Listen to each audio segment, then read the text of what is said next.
الحمد لله رب العالمين والصلاة والسلام على سيد الأنبياء والمرسلين أما بعد وأعوذ بالله من الشيطان الرجيم بسم الله الرحمن الرحيم تبت يدا أبي لهب وتب ما أغنى عنه ماله وما كسب سيصلى نارا ذات لهب وامرأته حمالة الحطب في جيدها حبل من مسد آمنت بالله صدق الله العظيم وبلغنا رسوله النبي الكريم ونحن على ذلك لمن الشاهدين والشاكرين والحمد لله رب العالمين قال الله تبارك وتعالى في شان حبيبه صلى الله تعالى عليه وآله وسلم مخبرا وآمرا إن الله وملائكته يصلون على النبي يا أيها الذين آمنوا صلوا عليه وسلموا تسليما درود پاک آواز بلند الصلاة والسلام عليك يا سيدي يا رسول الله وعلى آلك وأصحابك يا حبيب الله الصلاة والسلام عليك يا سيدي يا رسول الله وعلى آلك وأصحابك يا حبيب الله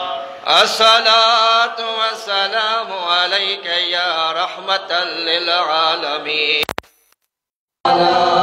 آلك وصحبك يا خاتم النبيين مولاي صل وسلم دائما أبدا على حبيبك خير الخلق كلهم مولاي صل وسلم دائما أبدا على حبيبك خير الخلق كلهم فإن من جودك الدنيا ودرتها ومن علومك علم اللوح والقلم مولاي صل وسلم دائما أبدا على حبيبك خير الخلق كلهم وكلهم من رسول الله ملتمس غرفا من البحر أو رشفا من الديام مولاي صل وسلم دائما على حبيبك خير الخلق كلهم منزه عن شريك في محاسنه فجوهر الحسن فيه غير منقسم مولاي صل وسلم دائما أبدا على حبيبك خير الخلق كلهم فمبلغ العلم فيه أنه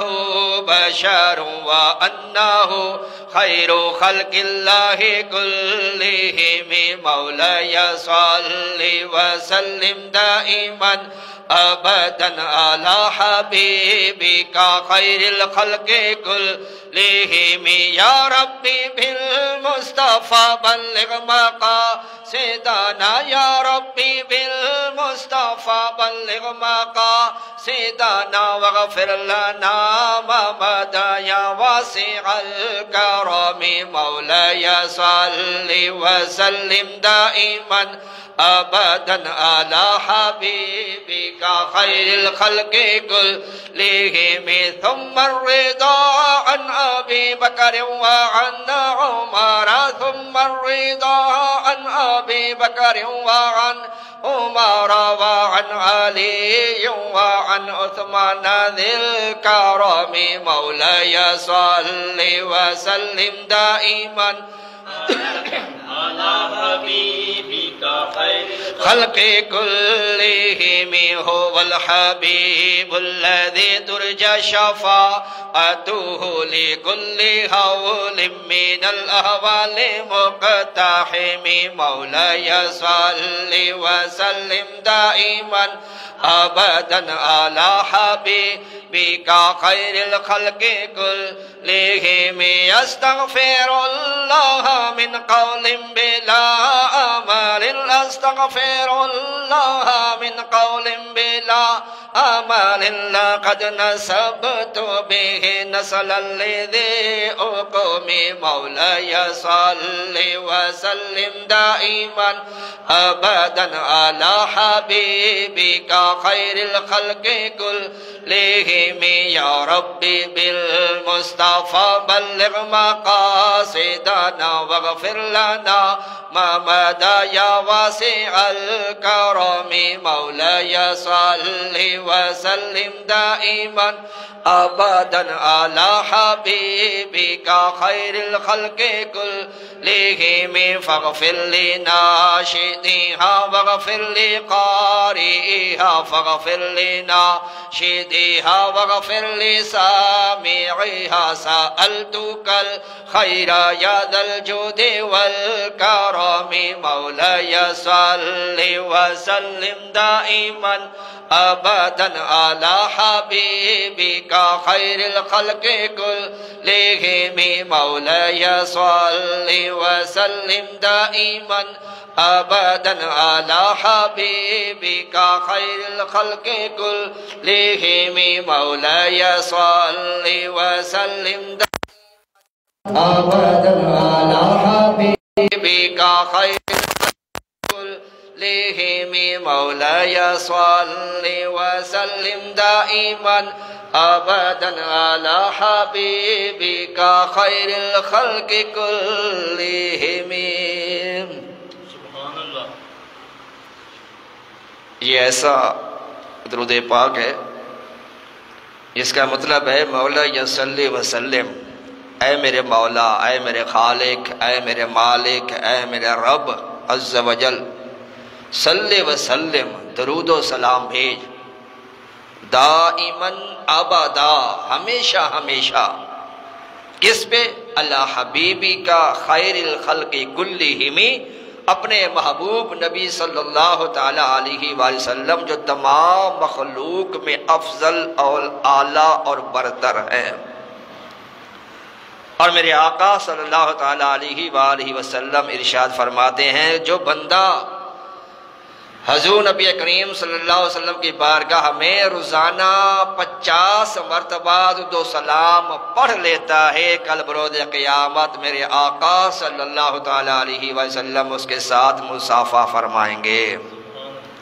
اللہ تبارک و تعالی ہمیں کثرت کے ساتھ درود و سلام پڑھنے کی توفیق عطا فرمائے. گزشتہ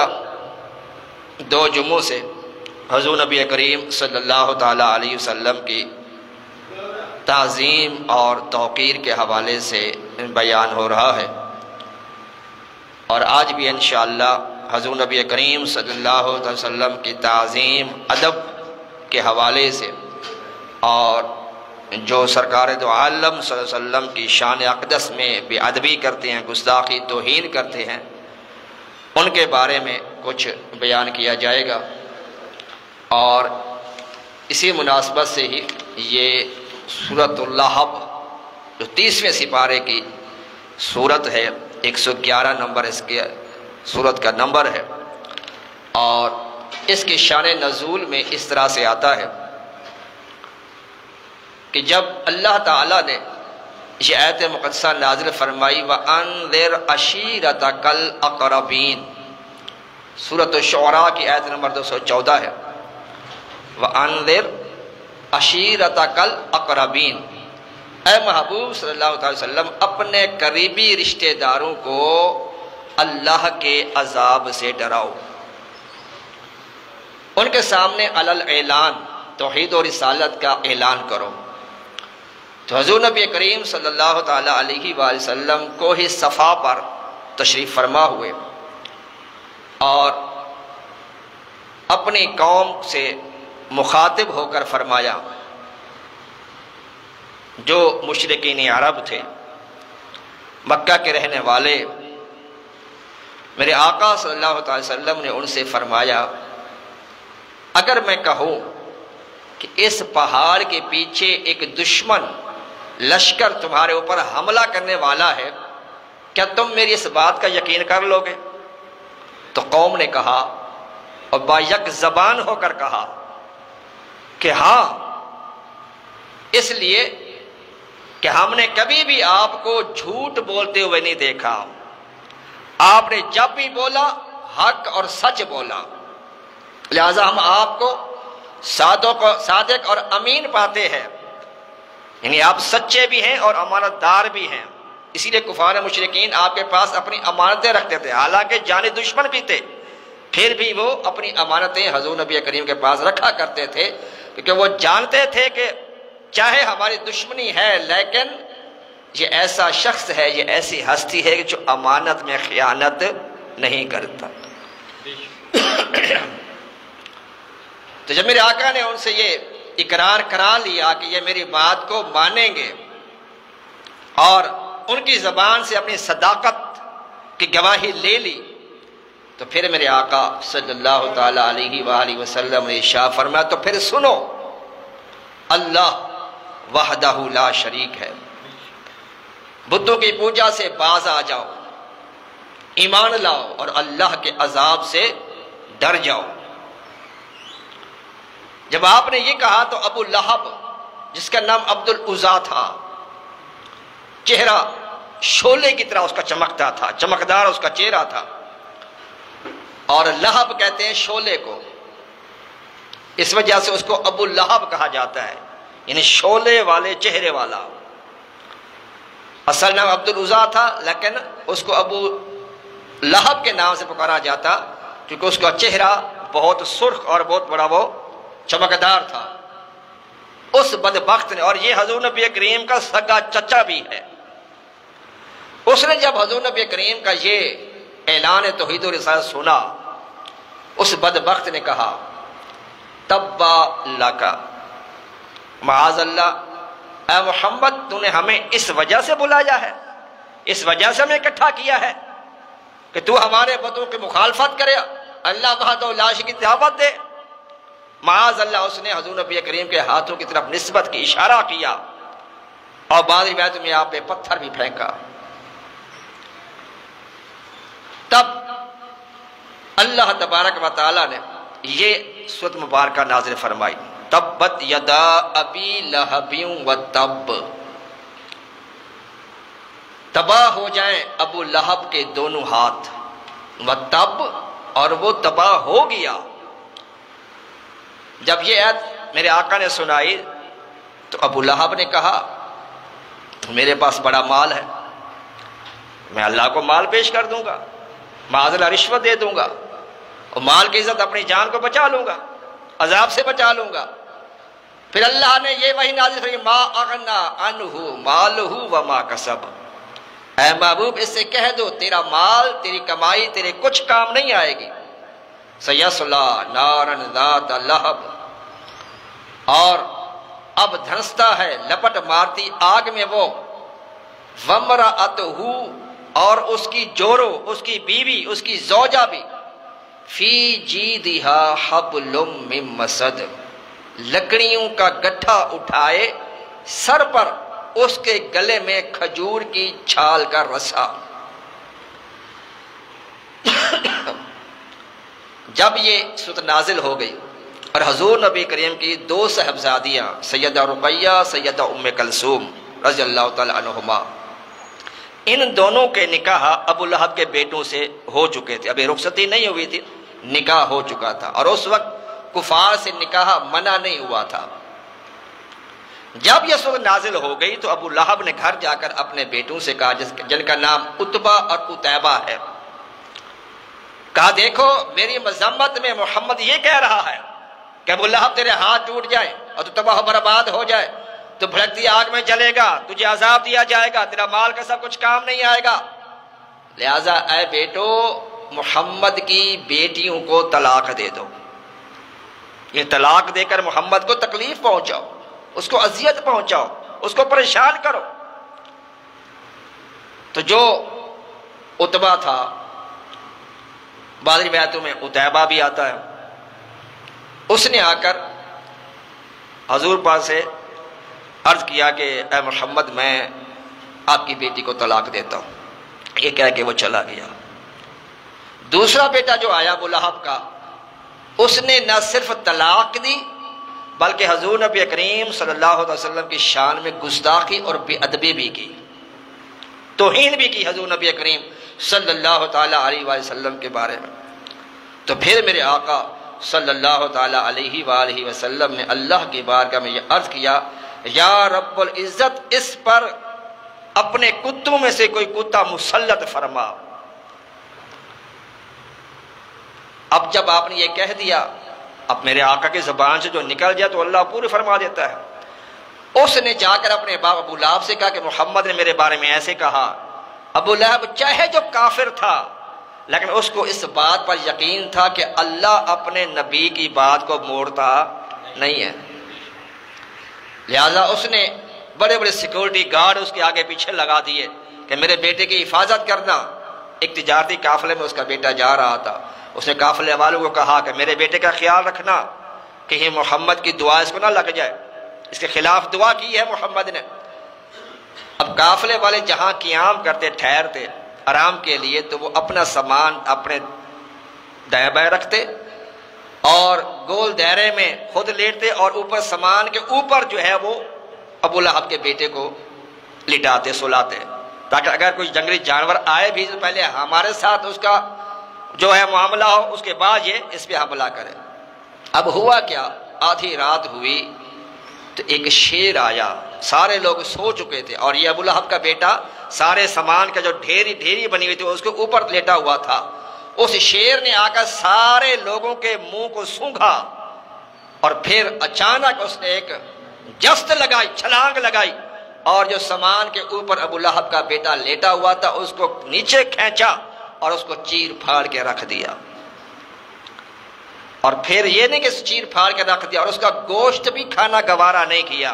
یعنی جانور بھی یہ جانتا ہے کہ اللہ کے نبی کا جو گستاخ ہوتا ہے وہ یہاں بھی برباد ہوتا ہے وہاں بھی برباد ہوتا ہے، لہذا اس نے اس کو چیر پھاڑ کے وہ چلا گیا۔ تو یہ صورت اس کے بارے میں جو وہ نازل ہوئی۔ حضور نبی کریم صلی اللہ علیہ وسلم کے قرآن مجید میں یہ بات بالکل واضح ہے کہ جو انبیاء کرام پہلے آتے رہے اور قوم نے جہلانہ گفتگو ان کے ساتھ کی، طرح طرح کے بیہودہ سوالات کرتے تھے، جیسے موسیٰ حضرت نوح علیہ السلام کے بارے میں آتا ہے، قوم نے ان سے کہا قال الملأ من قومه انا لنراک فی ضلال مبین، قوم نے کہا بے شک ہم تجھے کھلی گمراہی میں دیکھتے ہیں۔ کس کو کہہ رہے ہیں؟ حضرت نوح علیہ السلام کو جو اللہ کے نبی ہیں۔ اور ہود علیہ السلام کو قوم نے کہا قال الملأ الذین کفروا من قومه انا لنراک فی صفاحۃ وانا لظنک من الکاذبین، قوم نے کہا کہ اے ہود علیہ السلام بے شک ہم تجھے معاذ اللہ احمق اور جھوٹا خیال کرتے ہیں۔ موسیٰ علیہ السلام سے قوم نے کہا قالوا اقتلوا ابناء الذین آمنوا معہ، موسیٰ علیہ السلام کے جو مخالفین تھے کفار، انہوں نے کہا کہ موسیٰ علیہ السلام کے جو ساتھ رہنے والے ہیں، جو ان پہ ایمان لانے والے ہیں، ان کے بیٹوں کو قتل کر دو۔ حضرت صالح علیہ السلام سے قوم نے کہا قالوا انما انت من المسحرین ما انت الا بشر مثلنا، صالح علیہ السلام سے قوم نے کہا کہ اے صالح علیہ السلام بے شک تم پر جادو کر دیا گیا ہے، معاذ اللہ تم بہکی باتیں کر رہے ہو، ما انت الا بشر مثلنا، تم تو ہمارے جیسے بشر ہو، ہماری بھی دو آنکھیں ہیں تمہاری بھی دو آنکھیں ہیں، ہمارے بھی دو ہاتھ ہیں تمہارے بھی دو ہاتھ ہیں، ہمارے بھی دو پاؤں ہیں تمہارے بھی دو پاؤں ہیں۔ انہوں نے زہر دے کر دھوکہ کھا لیا اور ان کو بشر کہہ کے ان کی توہین کی۔ اور یہ یاد رکھیں ہمارا حضور نبی کریم صلی اللہ علیہ وسلم کے بارے میں یہ عقیدہ ہے کہ حضور نبی کریم صلی اللہ علیہ وسلم نور بھی ہیں اور بشر بھی ہیں۔ اگر کوئی حضور کو نور مانے بشر نہ مانے تو بھی کافر ہے، اگر حضور پاک کو بشر مانے، نور نہ مانے تو بھی کافر ہے۔ حضور نبی کریم صلی اللہ علیہ وسلم نوری بشر ہیں، اور ایسے بشر ہیں کہ آپ کی بشریت پر آپ کی نورانیت کو غلبہ حاصل تھا۔ اور حقیقت میں کیا ہے اس کو کوئی جانتا ہی نہیں ہے۔ میرے آقا نے خود ارشاد فرمایا، سیدنا صدیق اکبر جو ہر وقت سرکار کے ساتھ رہا کرتے تھے رضی اللہ تعالیٰ عنہ، میرے آقا صلی اللہ تعالی وسلم صدیق اکبر رضی اللہ تعالیٰ عنہ فرمایا، لم یعرفنی حقیقت غیر ربی یا ابا بکر، اے ابو بکر میری حقیقت میرے رب کے سوا کوئی جان ہی نہیں سکتا۔ ایک مرتبہ حضور نبی کریم صلی اللہ تعالی علیہ وآلہ وسلم ایک جنازے سے واپس تشریف لائے گھر، تو سید عائشہ صدیقہ رضی اللہ تعالی عنہ نے جب آپ کو اپنے حجرے میں دیکھا تو آپ کے کپڑوں کو ٹٹولنے لگ گئی۔ میرے آقا صلی اللہ تعالی وسلم نے پوچھا، عائشہ کیا کر رہی ہو؟ عرض کیا، یا رسول اللہ صلی اللہ علیہ وسلم اتنی تیز بارش ہو رہی ہے اور آپ کے کپڑے بھیگے تک نہیں ہیں، پانی کا کوئی اثر آپ کے کپڑوں پر نہیں ہے۔ میرے آقا صلی اللہ تعالی وسلم فرمایا، عائشہ کیسی بات کر رہی ہے، دیکھو سامنے دھوپ نکلی ہوئی ہے، تم کہہ رہے ہو بارش ہو رہی ہے۔ عرض کی، یا رسول اللہ صلی اللہ علیہ وسلم مجھے اس رب کی قسم جس نے مجھے پیدا فرمایا ہے، اس وقت بھی میں آپ پہ بارش ہوتے ہوئے دیکھ رہی ہوں۔ تو میرے آقا صلی اللہ تعالی وسلم فرمایا کہ تم نے سر پہ کیا اوڑھا ہوا ہے؟ عرض کی، یا رسول اللہ آپ کا تہبند مبارک سر پہ ڈالا ہوا ہے۔ فرمایا اس کو ہٹاؤ۔ جو ہی سرکار کا تہبند اپنے سر سے ہٹایا تو ان کو دھوپ نظر آنا شروع ہو گئی، وہ بارش غائب ہو گئی۔ عرض کی، یا رسول اللہ یہ کیا معاملہ ہے؟ میرے آقا صلی اللہ تعالی علیہ وسلم فرمایا، عائشہ یہ وہ بارش نہیں جو پانی کی آسمان سے نازل ہوتی ہے، یہ تو انوار و تجلیات کی بارش ہے جو ہر وقت اللہ تعالیٰ میرے اوپر نازل فرماتا رہتا ہے۔ تو میرے آقا نور بھی ہیں، بشر بھی ہیں، لیکن آپ کی بشریت پر نورانیت کو غلبہ حاصل ہے، اور آپ کی حقیقت کیا ہے یہ اللہ جانتا ہے، اللہ کے سوا مخلوق میں کوئی نہیں جانتا، اس لیے کہ میرے آقا نے خود فرما دیا، لم یعرفنی حقیقت غیر ربی یا ابا بکر، اے ابو بکر میری حقیقت میرے رب کے سوا کوئی جان ہی نہیں سکتا۔ سید عائشہ صدیقہ کے بارے میں ہی آتا ہے، ایک مرتبہ اور میرے آقا نے فرمایا، 70,000 پردوں میں چھپا کر اللہ نے مجھے دنیا میں بھیجا۔ اور صحابہ کرام سرکار کے چہرے کو آنکھوں میں آنکھیں ڈال کے نہیں دیکھا کرتے تھے کہ نکھیوں سے دیکھتے تھے، بلکہ جن چند صحابہ نے، حالانکہ 1,24,000 صحابہ ہوئے ہیں،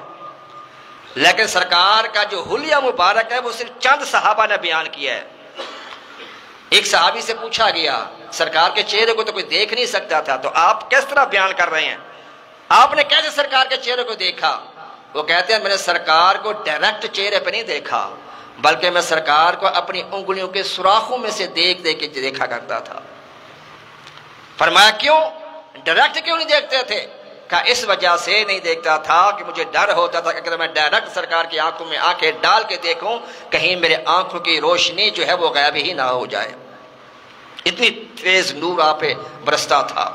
صرف 2 ہستیاں تھیں جو سرکار کے آمنے سامنے گفتگو کیا کرتی تھی، اور سیدنا صدیق اکبر، سیدنا فاروق اعظم رضی اللہ تعالیٰ عنہ۔ ان کو اتنا سرکار کا قرب حاصل تھا کہ سرکار کے آمنے سامنے بیٹھ کے گفتگو کیا کرتے تھے۔ تو میرے آقا کی بشریت پر جو ہے وہ نورانیت جو ہے وہ غالب ہے۔ اور اسی طرح دوسری قومیں جو بھی آئیں انہوں نے اپنے نبیوں کی بے ادبی کی، گستاخی کی۔ قرآن پاک کا مطالعہ کریں تو اکثر مقامات پر غالب یہی ہے کہ سب سے جب قوموں نے اللہ کی نافرمانی کی تو ان پہ کوئی عذاب نہیں آیا،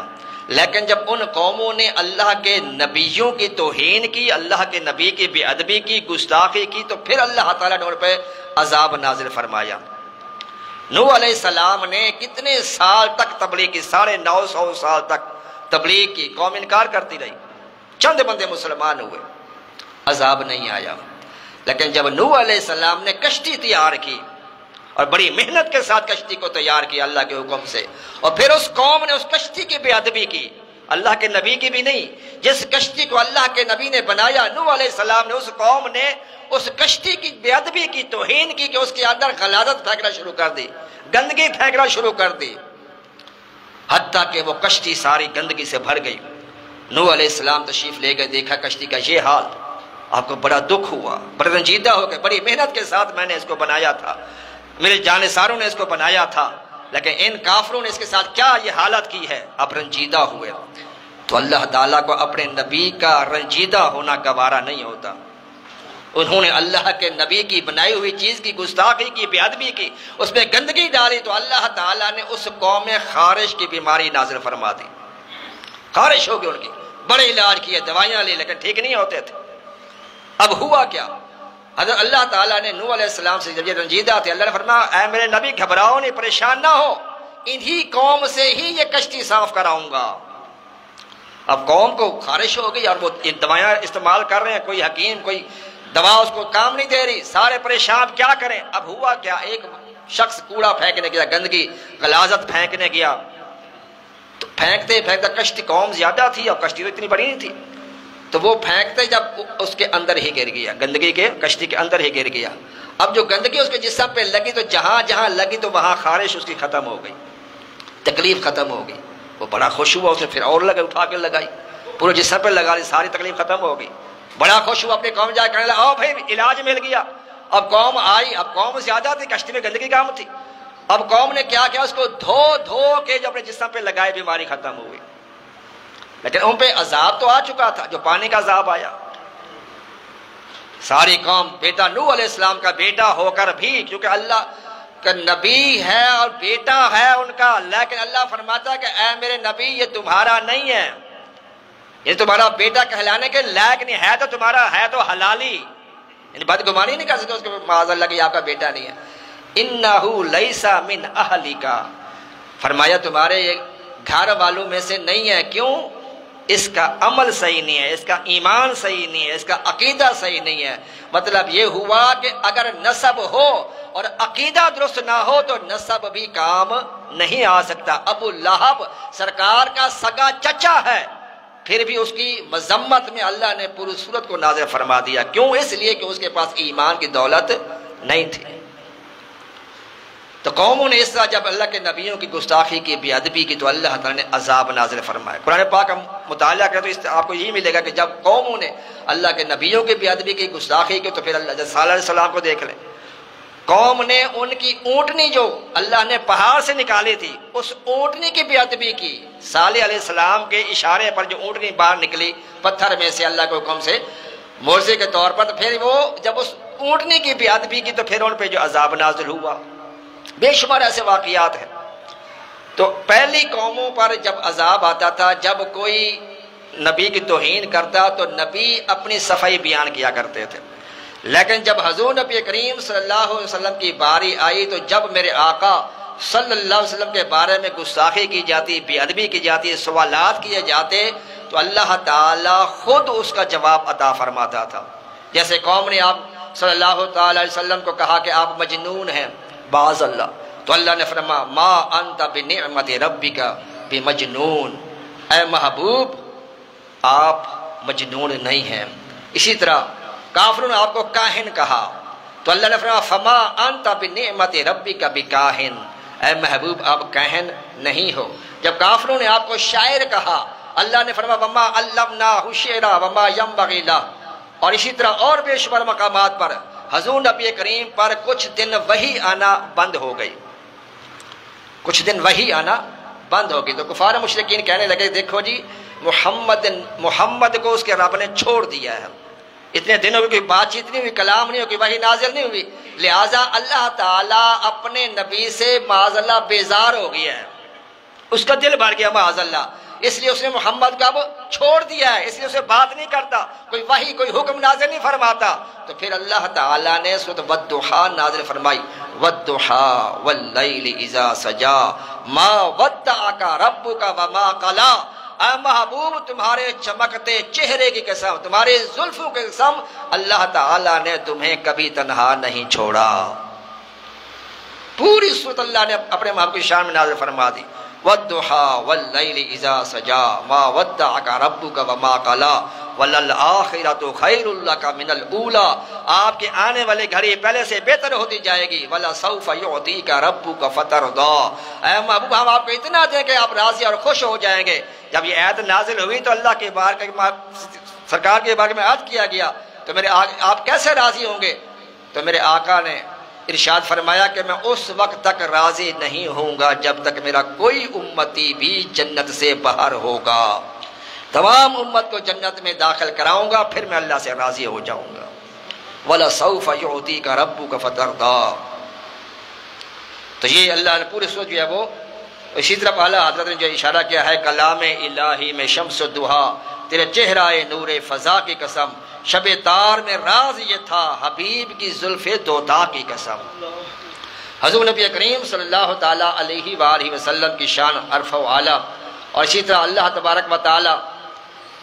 قرآن مجید میں ارشاد فرماتا ہے، وَمَا کان لکم تُؤْذُوا رسول اللہ، تمہیں یہ حق نہیں پہنچتا کہ تم میرے محبوب کو کوئی ایذا دو۔ حضور نبی کریم صلی اللہ تعالیٰ علیہ وآلہ وسلم سے پہلے جتنے انبیاء کرام آئے وہ ایک مخصوص علاقے کے لیے بھیجے جاتے تھے اور مخصوص وقت کے لیے بھیجے جاتے تھے، لیکن حضور نبی کریم صلی اللہ تعالی وسلم کو اللہ تعالیٰ نے تمام مخلوق کے لیے ہمیشہ ہمیشہ کے لیے بھیجا۔ فرمایا وَمَا أَرْسَلْنَاكَ إِلَّا كَافَةً لِلنَّاسِ بَشِيرًا وَنَذِيرًا، اے محبوب صلی اللہ تعالیٰ علیہ وسلم، ہم نے تمام لوگوں کے لیے آپ کو بشیر اور نذیر بنا کر بھیجا ہے۔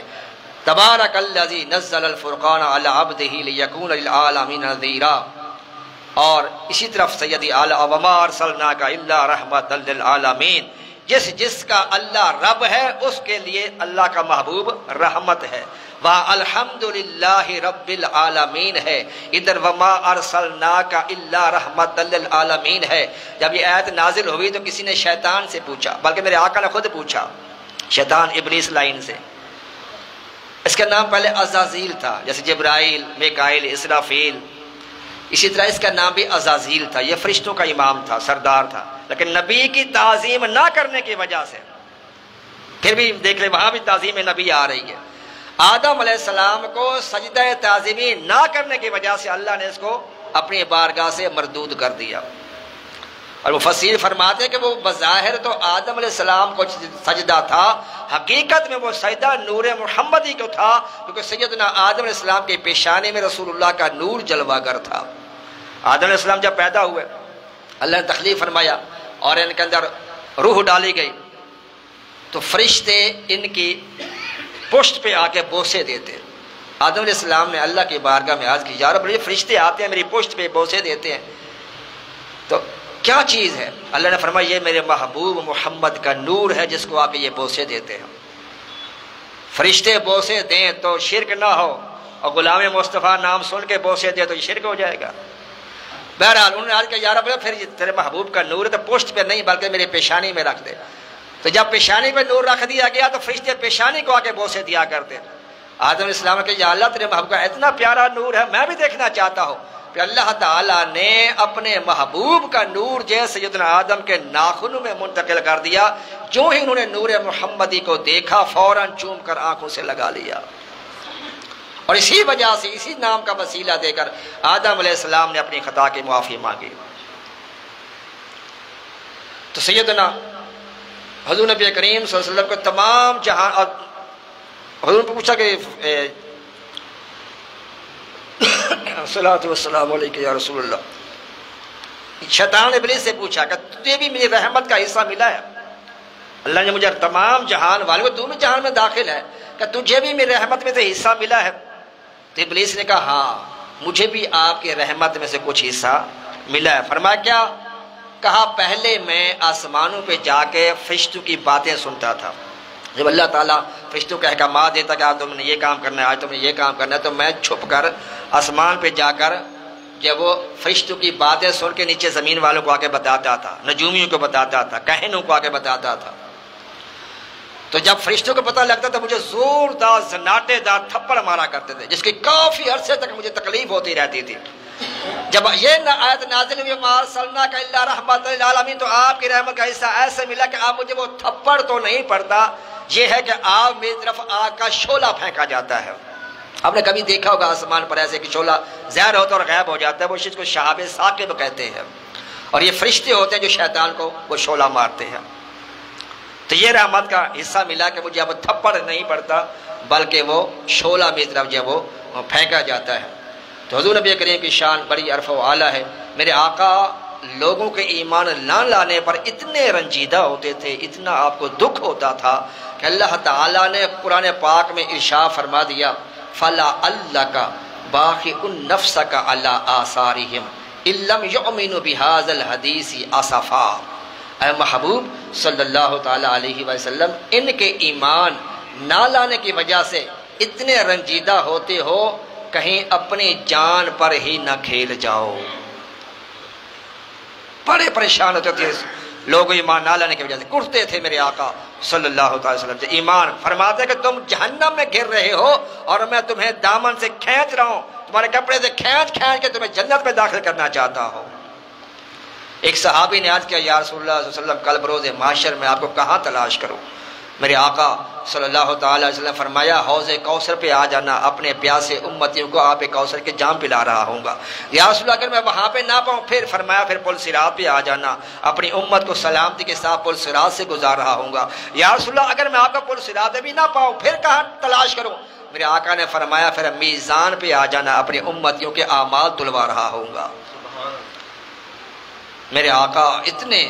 بلکہ ایک جنگ کے موقع پر ایک عورت کا بچہ گم ہو گیا، تلاش کر رہی ہے، پھر یہ اپنے بچے کو، دودھ پیتا بچہ تھا، شیر خوار بچہ، رو رہی ہے، آہوزاری کر رہی ہے۔ میرے آقا نے دیکھا تو فرمایا اپنے صحابہ کرام سے، فرمایا یہ عورت اپنے بچے کی وجہ سے کتنی فکر مند ہے، کتنی پریشان ہے، کتنی اداس ہے، اس سے کئی گنا بڑھ کر میں اپنی امت کے بارے میں پریشان ہوتا ہوں۔ سید عائشہ صدیقہ کے بارے میں میں نے سنائی آپ کو حدیث پاک ہے۔ سید عائشہ صدیقہ نے ایک مرتبہ عرض کی یا رسول اللہ صلی اللہ علیہ وسلم آپ میرے لیے بخشش کی دعائی فرما دیں، میری مغفرت کی دعائی کرا دیں۔ آج تو لوگ کاروبار کی دعائیں کرتے ہیں نا، قاری صاحب یہ تویز دے دیں، یہ دعا کر دیں، کاروبار چل جائے، دکان چل جائے۔ چاندے کے بندے ہوتے ہیں جو آتے ہیں قاری صاحب یہ دعا کر دیں اللہ ایمان کی سلامتی عطا فرما دیں۔ یہ ہمارا ذہن نہیں ہے نا ایمان کی سلامتی کا، حالانکہ ہمیں ذہن ہونا چاہیے، ایمان کی فکر ہونی چاہیے۔ اصل سب سے قیمتی سرمایہ ہمارا کیا ہے؟ وہ ایمان ہے۔ لاکھوں کروڑوں کے مالک اگر ایمان نہیں ہے تو سب کچھ بیکار ہے۔ وما اغنى عنہ مالہ وما کسب، کوئی مال کوئی کسب کام نہیں آ سکتا، کام آئے گا تو صرف ایمان، صحیح عقیدہ جب وہ کام آئے گا۔ تو بہرحال میرے آقا نے سید عائشہ صدیقہ کے میرے بارے میں میرے آقا نے دعا کے لیے ہاتھ اٹھا کہ یا اللہ عائشہ اللہ اکبر، عائشہ کی بخشی فرما دے، اس کی مغفرت فرما دے۔ میرے آقا نے جب دعا کی تو سیدہ عائشہ صدیقہ اتنی خوش ہوئی، وہ کہتی ہیں کہ میں بار بار سیدہ عائشہ صدیقہ سر جب ان کی گود میں جا رہا تھا، اتنی یعنی کہ وہ اتنی خوشی ان کو چڑھی کہ وہ ان کا اب سر جو ہے وہ گود میں جا رہا تھا بار بار۔ تو میرے آقا صلی اللہ علیہ وسلم نے فرمایا عائشہ کیا تجھے اتنی خوشی ہوئی ہے میری دعا کرنے سے؟ حالانکہ یا رسول اللہ آپ نے دعا اتنی پیاری کی ہے، میری مغفرت کی دعا، حالانکہ آپ بخشی ہوئی ہیں، صحابیہ بھی ہیں، سرکار کی زوجہ بھی ہیں، مومنوں کی ماں ہیں، پھر بھی دعا کرا رہی ہیں۔ میرے آقا فرمایا اتنی خوشی ہوئی تجھے کہ تمہارا سر بار بار گود میں آ رہا ہے؟ اور کہ ہاں یا رسول اللہ بہت خوشی ہو رہی ہے۔ میرے آقا صلی اللہ علیہ وسلم فرمایا عائشہ یہ صرف تیرے لیے نہیں، میں ہر نماز کے بعد اپنے ہر امتی کے لیے ایسے ہی دعا کرتا ہوں۔ میرے آقا فرمایا حیاتی خیر اللہ کو مماتی خیر اللہ کو، میری زندگی میری حیات زہر بھی تمہارے لیے بہتر ہے، میرا وصال زہر بھی تمہارے لیے بہتر ہے۔ صحابہ کرام نے آج کہا یا رسول اللہ صلی اللہ علیہ وسلم حیات زہری سمجھ آتی ہے، کوئی پریشانی کوئی غم ہوتا ہے آپ کے پاس آتے ہیں، پریشانی دور ہو جاتی ہے، ان کے نثار کوئی کیسے ہی رنج میں ہو جب یاد آ گئے ہیں سب غم بھلا دیے ہیں۔ یا رسول اللہ آپ کا وصال تو ہمارے لیے قیامت سے کب نہ ہوگا، آپ اس کو بھی بہتر فرمایا ہاں جب میں قبر میں چلا جاؤں گا تو تمہارے اعمال میری قبر میں پیش کیے جائیں گے، تو تمہارے اعمال اچھے دیکھوں گا، اللہ کا شکر ادا کروں گا۔ جب اپنی امت کے اعمال بد دیکھوں گا تو اللہ کی بارگاہ میں اپنی امتیوں کے لیے استغفار کی دعائیں کرتا رہوں گا۔ فریاد امتی جو کرے حال زار میں، ممکن نہیں کہ خیر البشر کو خبر نہ ہو، واللہ وہ سن لیں گے فریاد کو پہنچیں گے، اتنا بھی تو ہو کوئی جو آہ کرے دل سے۔ تو حضور نبی کریم صلی اللہ علیہ وسلم کو جو ادب، تعظیم، توقیر، یہ ایمان اللہ کی سرتا بقدم شان ہے، یہ انسان نہیں انسان، وہ انسان ہے۔ یہ قرآن تو ایمان بتاتا ہے انہیں، اور ایمان یہ کہتا ہے میری جان ہے یہ۔ الا لا ایمان لمن لا محبت لا، الا لا ایمان لمن لا محبت لا، الا لا ایمان لمن لا محبت لا۔ میرے آقا نے 3 مرتبہ ارشاد فرمایا خبردار اس کا ایمان کامل نہیں جس کے دل میں میری محبت نہیں اس کا ایمان کامل نہیں، جس کے دل میں میری محبت نہیں اس کا ایمان کامل نہیں، جس کے دل میں میری محبت نہیں۔ اللہ تبارک و تعالیٰ کی بارگاہ میں دعا ہے کہ ہمیں حضور نبی کریم صلی اللہ تعالیٰ علیہ وسلم سچی پکی محبت، سچی پکی غلامی عطا فرمائے۔ آمین بجاہ نبی الامین صلی اللہ تعالیٰ وسلم۔